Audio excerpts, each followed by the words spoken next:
که د سلو کالو هم زوړ جادو د باندې وي او تا نه ختمیږي نه، ته عاملانو ته هم تلي، ته هر قسم علاجونه دې هم کړي وي، ډاکټري دوایان استعمالي،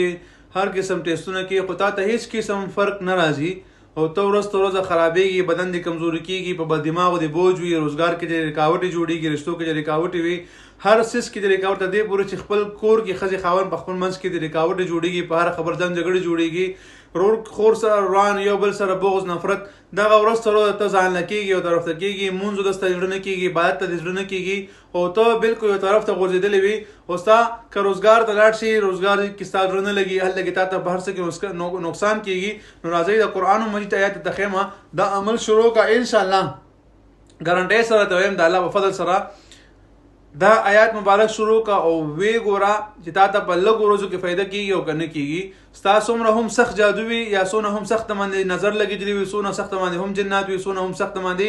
بندش شوي یا د باندې کوړې شوي، څه هم د باندې شوي، خلاصه دا چې دا ټول به الله تعالی په فضل سره ختم شي. عمل چې کوم دی هغه د قرآن مجید آیات مبارک دی، د سوره یاسین آیات دی، سلام قولا من رب الرحیم،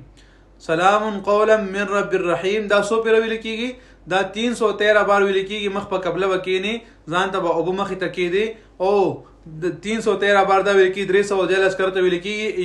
یو څلوېښت کرته مخکې وروسته درود شریف ویل کېږي او بیا 314 کرته دا وایه چې کله په اوبه دم کې اوبه هم دم که لاسونه پې هم دم که لاسونه په ټول بدن باندې راکاږه، ستا بدن کې څونه هم سخت نه سخت جنات وي، څونه هم سخت نه سخت جادو وي، انشاءالله په 11 ورځو کې دنه تماشه کوه، ستا د بدن نو بالکل داسې کلو شي ته وایې که زما بدن نه شاغورونه اغړه کو، ستا بدن نه بالکل کلو شي. عمل دې خوښ شو، مخکې مسلمانانو سره هم د ثواب په نیت باندې شیر کا. ډېر مسلمانان داسې وي چې هغې غریبان ډاکټرانو پسې ګرځي، دوایانو پسې استعمالوي، قسمه قسم هغه دوایانې خوري خو هېڅ قسم فاقه ورته نه کېږي، فایده ورته نه ملاویږي، نو دا عمل وکړئ انشاءالله ډاکټرانو نه هم خلاص شي او په کور کې به د شفا